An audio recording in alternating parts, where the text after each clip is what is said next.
ঘাড় গড়িয়ে খুঁজতে থাকে এইদিক ওইদিক কেউ আছে কিনা। আকাশে কি সুন্দর চাঁদ!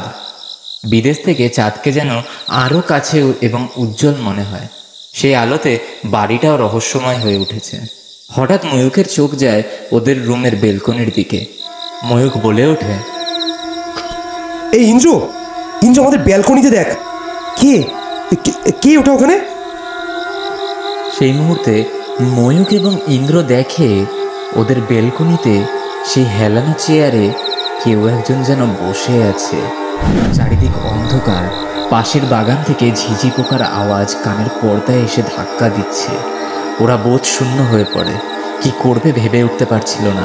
ইন্দ্র আওয়াজ দেয়, নাথুরাম বাবু, ও নাথুরাম বাবু। আসতে ডাক ইন্দ্র, দাঁড়া, আমি গিয়ে বরং দেখি একবার করিডোরে উনি আছেন কিনা।